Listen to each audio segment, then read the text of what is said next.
China has said it wants to cut its reliance on coal. It wants to become a global leader in green energy. But its energy is looking blacker than ever right now.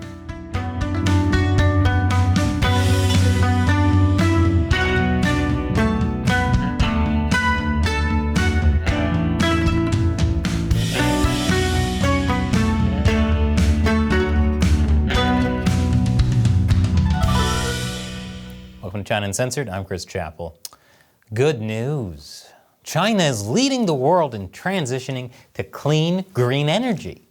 China has pledged to cap its carbon emissions by 2030 and be carbon neutral by 2060. And as we all know, China is great at following through on its plans and keeping its word. That's why there's currently zero COVID right now. They did it. China says it's becoming a leader in developing clean technology like electric cars, wind power, and solar. Not to mention balloons. Even their spying is green. China is even exporting its greenness by bankrolling green energy projects overseas. And on top of that, Chinese leader Xi Jinping said 2 years ago that China was planning to phase out coal over the next decade, including coal-fired power projects abroad. Phew! I don't know about you, but I was under the impression China wasn't getting on the old climate change bandwagon. And it's a bandwagon because that's one of the cleanest ways to travel. You can understand my confusion because China emits more greenhouse gases than all other developed nations combined. The World Bank says that without China successfully transitioning to a low-carbon economy, achieving global climate goals will be impossible. I'm not worried. After all, China is more reliable than a McDonald's soft-serve machine. When have either of those ever let someone down? Fortunately, China's leader Xi Jinping recognizes the problem and is taking concrete actions to save the environment. Biodiversity affects the well-being of humanity. A sound ecosystem is essential for the prosperity of civilization. China has pursued development under the vision of building an ecological civilization. China has embodied ecological progress in every dimension and phase of its economic and social development. Ecological progress in every dimension? Wow! Xi is taking this so seriously, he's even bringing green energy to the multiverse. So we're good, right? China met its 2020 carbon target 3 years ahead of schedule. And I'm sure it'll meet its 2030 goal as well, no problemo. I mean, under Xi's watch, the skies of Beijing went from looking like this to looking like this on some days, and like this on other days. If you think that guy's mask is just for COVID, think again. China is the reason we have the term airpocalypse. According to the World Health Organization, air pollution is responsible for about 2 million deaths in China per year. Yeah, 2 million per year. So when Chinese state media blamed the US for almost 1 million COVID deaths, it's kind of like the guy who beats his wife saying he's better than his neighbor who beats his dog. I'm pretty sure there's no moral high ground to stand on there. The main reason that China's air quality is so poor is because China still consumes a ton of coal. It's still China's main fuel source, despite supposed efforts to move away from it. China made efforts like banning people's coal-burning stoves right before winter, which it then did a U-turn on because there wasn't enough natural gas to meet people's demands, so people were freezing. Whoops. Like I said, Xi Jinping set a goal of phasing out coal use over the next decade. But China's actually heading in the opposite direction now. And they're traveling in that opposite direction on a coal-powered train that smashed into the bandwagon that was parked on the tracks. I'll tell you more after the break. Welcome back. China's leader Xi Jinping has set a public goal of phasing out coal consumption over the next decade. Xi Jinping set that goal in 2021. Today, though, he's doing the exact opposite. According to the Center for Research on Energy and Clean Air, last year, Chinese authorities gave permits for the equivalent of 2 new coal power plants per week. Now, it's not saying that China is actually building 2 plants a week. It's just saying that the government has given permits for 106 gigawatts of coal power, and that's roughly the same as 2 coal power plants being built per week in terms of their output. Is she trying to get China to quit coal the same way parents make their kids quit smoking cigarettes, by making them smoke the whole pack? That might only be the start of it, though. An executive from China's top energy engineering firm said he expects the nation to approve 270 gigawatts worth of new plants through 2025, more than the entire fleet in the U.S. So for comparison, the United States' entire coal-fired power capacity is 231 gigawatts. China is already using over 1,000 gigawatts. I take it back. China isn't making them smoke the whole pack. He's making them smoke the entire cigarette factory. They'll definitely be sick of coal by the end of this. And by sick, I mean at least 2 million deaths per year. Now, a logical question to ask is if China's just building more efficient plants while retiring older ones. Well, according to the study, that's not the case. About 4 gigawatts of coal power was retired in 2022, compared to the 106 gigawatts that was newly permitted. Policies on closing down small and inefficient plants have been revised to keep these plants online instead of as backup or in normal operation after retrofits. So hold on to your masks, LA, because made in China smog is about to get a whole lot worse. Yes, a bunch of smog in Los Angeles is actually from China. Look at how shocking this is to LA residents.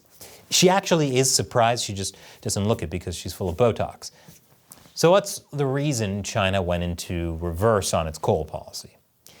Well, if you look at what the government says about its plan to dial down coal, you'll see there's a big caveat.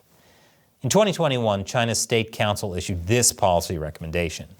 Based on the country's energy resource endowment, which is rich in coal and poor in oil and gas, insist on building up before breaking down, with the bottom line of ensuring national energy security and economic development. We will strive for time to realize the gradual replacement of new energy and promote low energy consumption. The key phrase here is ensuring national energy security and economic development.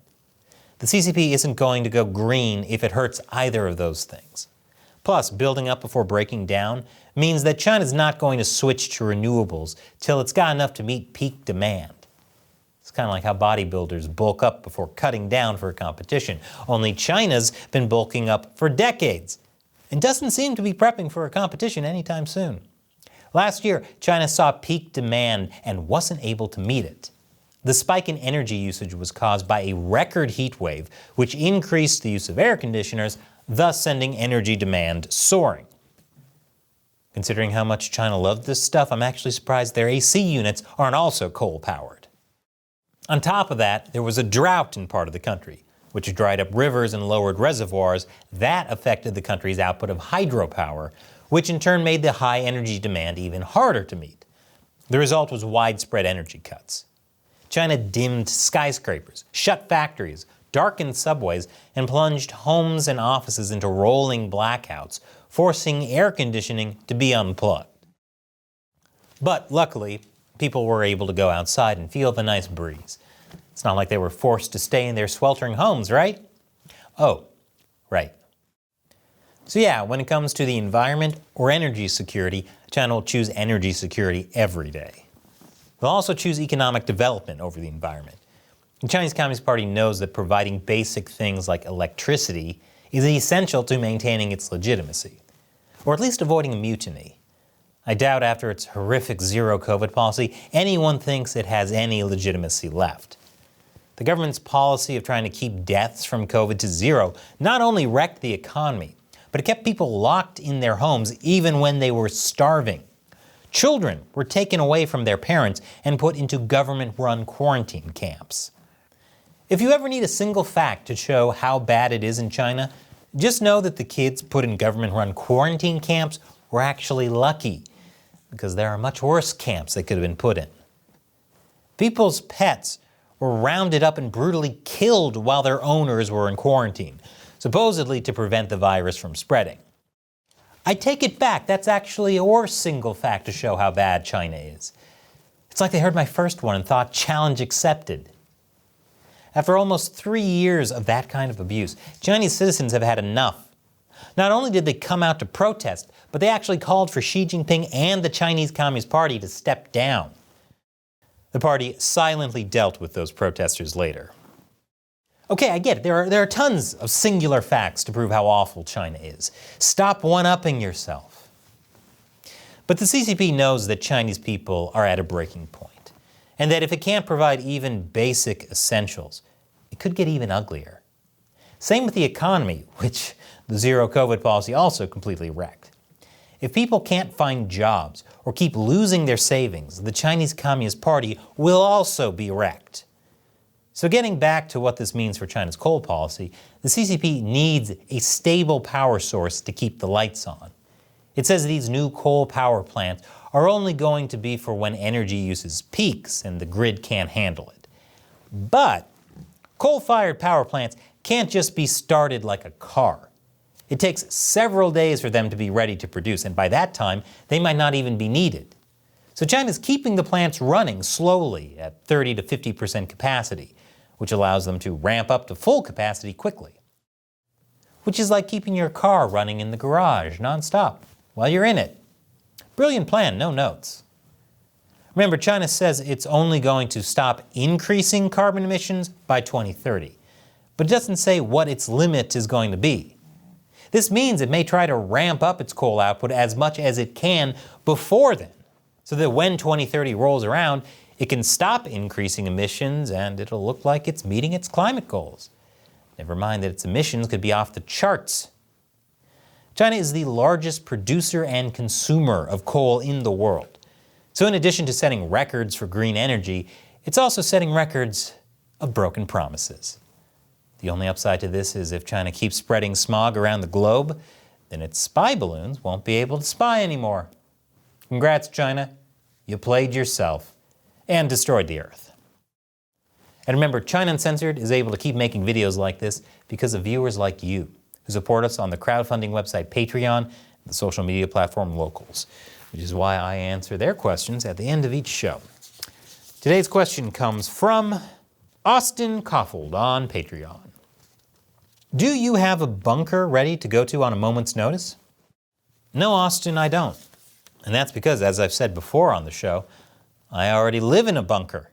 It's 28 floors below the Empire State Building. The Chinese Communist Party will never find me there. Thanks for your question, Austin. Thank you to everyone else who supports China Uncensored by contributing through the crowdfunding website Patreon, by pledging $1 or more per episode, or by supporting us through Locals. We rely on your support to keep making great episodes. Once again, I'm Chris Chappell. See you next time.